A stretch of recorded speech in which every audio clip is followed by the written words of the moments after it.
Surat cyber ક્રાઇમે 33 કરોડની છેતરપિંડીના આરોપી lovely ઉર્ફે સમીર અરોરાને ચેન્નઈથી ઝડપી પાડ્યો છે। આ ચાઇનીઝ ગેંગને મ્યુલ એકાઉન્ટ પૂરા પાડતો હતો અને જે આરોપીના 34 ખાતા તપાસવામાં આવ્યા ત્યારે આ તમામ ખાતાઓમાંથી 33 કરોડથી પણ વધુનું સાયબર ફ્રોડ સામે આવ્યું છે।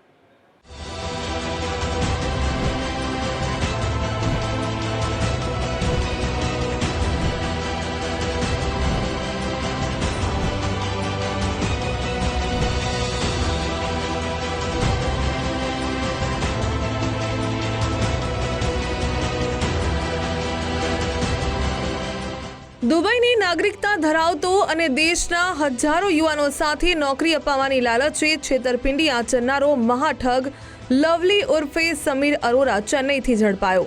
આ છેતરપિંડી નેટવર્કના મુખ્ય સૂત્રધાર લવલી અરોરાના 4 સાથીઓ પહેલાથી જ કાયદાના સકંજામાં આવી ચૂક્યા છે।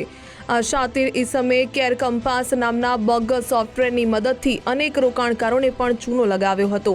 તેને ઠગાઈની ઓપરેન્ડી પર નજર કરીએ તો ટેલિગ્રામ મારફતે ઓનલાઈન સંપર્ક કેળવીને ડોલરમાં રોકાણ કરવાની લાલચ આપતો હતો, જે બાદ થોડા સમયમાં આકર્ષક વળતર મળવાનું સમજાવીને વિશ્વાસ કેળવતો હતો। આવા જ એક ફરિયાદી પાસે ટુકડે ટુકડે 1.52 કરોડ રૂપિયા ટ્રાન્સફર કરાવી લીધા। મોટી રકમ મળ્યા બાદ આરોપીએ સંપર્ક કાપી નાખ્યો। ભોગ બનનારે સુરત સાયબર ક્રાઇમમાં ફરિયાદ નોંધાવી તો સાયબર ક્રાઇમ પોલીસે ટેકનિકલ સર્વેલન્સના આધારે ઠગના 4 સાથીને અગાઉ ઝડપી પાડ્યા હતા, જ્યારે હવે લાંબા સમય બાદ મુખ્ય સૂત્રધાર લવલી અરોરાની ચેન્નઈ ખાતેથી ધરપકડ કરવામાં આવી છે। સુરત સાયબર ક્રાઇમના જવાનોએ ચોક્કસ લોકેશન મળતા વેશ પલટો કરી રિક્ષા ચાલક બનીને લાંબા સમય સુધી નજર રાખી અને તક મળતા જ આરોપીને દબોચી તેની પાસેથી 14 મોબાઈલ ફોન, 3 લેપટોપ અને 4 સિમ કાર્ડ સહિતનો જથ્થો જપ્ત કરીને આગળની તપાસ હાથ ધરી છે। આ મહાઠગ લવલી ઉર્ફે સમીર અરોરા વિરુદ્ધ દેશભરમાં 113 ફરિયાદ અને 33.14 કરોડની ઠગાઈ આચરવાના ગુના પહેલાથી જ નોંધાયેલા છે। મુંબઈમાં દહીસરમાં સેટલ છે અને મૂળ એમ રોહતકનું છે, હરિયાણાનું।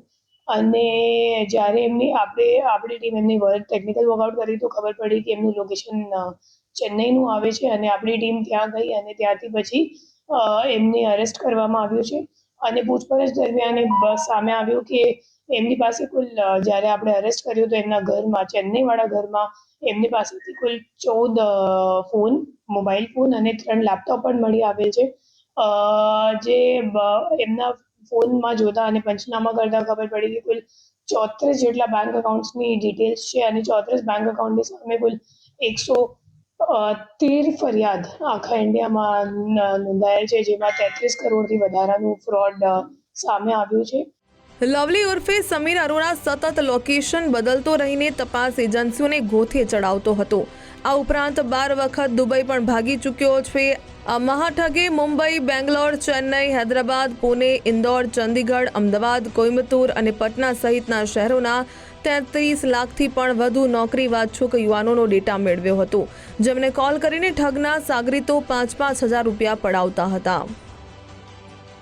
ખબર પડી કે એમને લેપટોપમાં કુછ 33 લાખ જે રોજગાર શોધતા યુવાનો છે એમનું ડેટા મળ્યું છે અને એ તમામ ડેટા એમને naukri.com-માં કોઈ સંપર્કથી લીધેલું છે અને એ એવી રીતનું કોલ સેન્ટર 4-5 શહેરોમાં ચલાવતો હતો, જેમ કે અમદાવાદ થઈ ગયું, મુંબઈ થઈ ગયું, ઇન્દોર થઈ ગયું, પટના થઈ ગયું।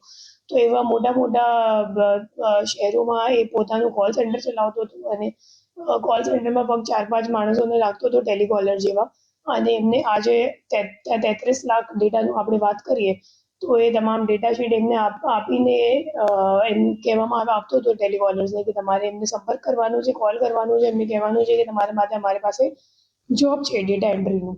અને પછી જોબ આપવાના બહાને એમની પાસેથી 5 લાખ, મતલબ સામાવાળાથી 5,000 રૂપિયા લેવામાં આવતો હતો।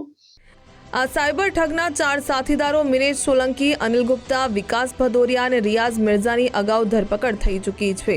જો કે લવલી ઉર્ફે સમીર અરોરાની ધરપકડ બાદ સમગ્ર સાયબર ફ્રોડ નેટવર્ક, બેંક એકાઉન્ટના વ્યવહારો, ચાઇનીઝ ગેંગ સાથેના કનેક્શન અંગે વધુ મહત્વના ખુલાસા થવાની શક્યતા છે। રાકેશ બ્રહ્મભટ્ટ, ગુજરાત ફર્સ્ટ, સુરત।